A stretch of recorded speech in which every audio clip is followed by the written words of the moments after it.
शिल्पा शहर की पढ़ी लिखी और होशियार लड़की है, जिसकी शादी उसके पापा के सालों पुराने वादे की वजह से गांव के विकास से हो जाती है। शिल्पा की सास पुराने ख्यालों की होती है। अरे शहर की हो, इसका मतलब ये नहीं कि जो मन आए करोगी। घर के कुछ नियम है जो तुम्हें भी मानने पड़ेंगे। हाँ। मम्मी, मुझे रीति रिवाज से कोई दिक्कत नहीं है, पर ऐसे नियम जिनका कोई मतलब ना बने, वो तो गलत है। हाय, देखो तो। अरे घर आए एक दिन पूरा नहीं हुआ और सास से जुबान लड़ाना भी शुरू। नहीं हो, बहू हो, अपनी हद में रहना सीख लो। हाँ। इतने में विकास भी वहां आ जाता है। माँ, मुझे लगता है शिल्पा को घर रहने की जगह दुकान चलना चाहिए। इसकी नई चीजों की समझ और सोच हमारे बिजनेस के लिए बहुत अच्छी रहेगी। बेटे की बात सुनकर माँ को बहुत गुस्सा आ जाता है। अच्छा, अरे बीवी के आते ही तेरे तो सुर बदल गए। अगर ये दुकान जाने लगी तो गांव में क्या इज्जत रह जाएगी हमारी है। लोग क्या कहेंगे। ये कहीं नहीं जाएंगी बस। हाँ। माँ के आगे और कुछ बोले बिना विकास वहां से चला जाता है और सास शिल्पा को घर के कामों में लगा देती है। उसी रात विकास और शिल्पा साथ बैठकर बातें कर रहे होते हैं। मम्मी ऐसा क्यों सोचती हैं कि औरतें कुछ नहीं कर सकती, और उन्हें लोगों की इतनी चिंता क्यों है? पापा की डेथ के बाद माँ ने दुकान संभालने की कोशिश की थी, पर लोगों ने उल्टी सीधी बातें सुनाकर उनका आत्मविश्वास इतना गिरा दिया कि वो कुछ कर ही नहीं पाई और सोचने लगी कि शायद औरतें ये सब कर ही नहीं सकती। इसलिए उनसे भी नहीं हुआ। लोगों की यही तो दिक्कत है, उन्हें अपने से ज्यादा दूसरे की जिंदगी में स्वाद आता है। वैसे लोग जिनसे डरते हैं ना, उन्हें ही तोड़ने की कोशिश करते हैं।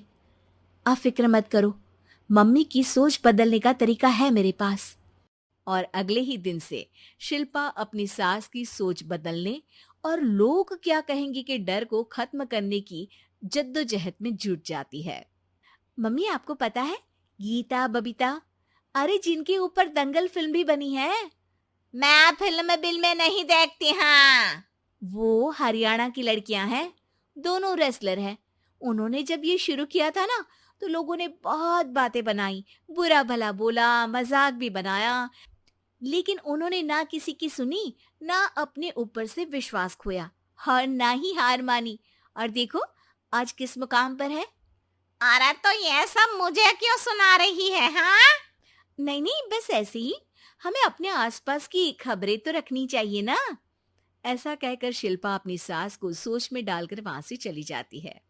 अब शिल्पा हर दिन दुनिया के अगेंस्ट अपनी हिम्मत से सक्सेसफुल बनने वाली लड़कियों की कहानी अपनी सास को सुनाने लगती है। इसी तरह कुछ समय बीत जाता है। और माँ, आजकल बहुत चुप चुप रहती हो, सब ठीक तो है ना? बस कुछ सोचती रहती हैं, इसीलिए ज्यादा बोल नहीं पाती। ऐसा क्यों हुआ माँ? कोई दिक्कत है क्या? अरे तेरी पत्नी ही दिक्कत है। है? मैंने क्या किया? अरे रोज मुझे कुछ समझाने के मकसद से एक नई कहानी सुनाती है, पर खुद नहीं जानती कि मुझे सब पहले से पता है। हाँ। तो फिर दिक्कत क्या है माँ? लोग क्या कहेंगे? अरे उनका तो काम ही है कुछ ना कुछ कहना। आप ये सोचो कि उन्हें नजरअंदाज करके हम साथ मिलकर किस ऊंचाई पर पहुंच सकते हैं। बेटे और बहू की बातों से सोच में पड़ी माँ वहां से चली जाती है। अगली सुबह सबसे पहले तैयार सास आवाज लगाकर बेटी और बहू को बुलाने लगती है। अरे कहाँ सोते पड़े हो दोनों? किसी को घर में कोई काम नहीं है का? हाँ। सास की आवाज सुन शिल्पा भागती हुई कमरे से बाहर निकल आती है, जिसके पीछे विकास भी बाहर आ जाता है। मम्मी, आप इतनी सुबह तैयार होकर कहाँ जा रही हैं? अरे किसी नई शुरुआत से पहले भगवान का आशीर्वाद बनता है या नहीं? मैं सीधा दुकान जाऊंगी, तुम काम निपटा कर आ जाना है। सास की बात सुन शिल्पा और विकास खुशी से फूले नहीं समाते। ये हुई ना मेरी माँ वाली बात।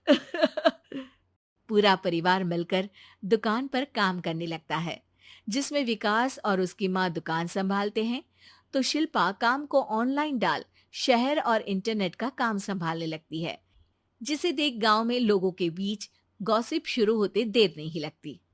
और क्या विकास भाई, अकेले काम संभल नहीं रहा था तो नौकर रख लेते। औरतों को यहाँ लाने की क्या जरूरत थी? इन्हें घर में जो काम बोलो वो तो सही से करती नहीं, यहाँ आकर तो तुम्हें डुबा ही देंगी। अरे भाई साहब, अगर आपके घर की औरतें सही से काम नहीं करती ना, तो हमें उससे कोई लेना देना नहीं। यहाँ आपकी पंचायत के लिए किसी के पास समय नहीं है। हाँ, करारा जवाब सुन बातें सुनाने आए लोग मुंह लटकाए उल्टे पैर वापस चले जाते हैं। वाह मम्मी, ये तो अब दोबारा कभी भूल कर भी यहाँ नहीं आएंगे। I am so proud of you. अरे बहुत हुआ, हाँ काम पर लगो चलो। तीनों आपस में काम बांटकर अपने अपने काम पर लग जाते हैं। इसी तरह दिन दिनों के साथ महीने बीतते हैं, जिसमें शिल्पा की पढ़ाई, विकास की मार्केट स्किल और सास की फाइनेंशियल मैनेजमेंट से उनकी दुकान बहुत अच्छा बड़ा बिजनेस बन जाता है, जो गांव के साथ साथ शहर में भी अच्छा खासा मशहूर हो जाता है। अरे सच ही कहते थे तुम दोनों, लोगों का तो काम ही होता है कहना। अब हमें सुनना है या नजरअंदाज करना है वो तो हमारे ऊपर है। हाँ, आपकी शुरुआत में गालियां और आसमान छूने पर तालियां, ऐसे लोगों का तो काम ही है पलटना। इनकी बातों से हमें कभी अपनी राह बदलनी नहीं चाहिए, बल्कि अगर बातें बन रही है तो समझ जाओ कि रास्ता सही है।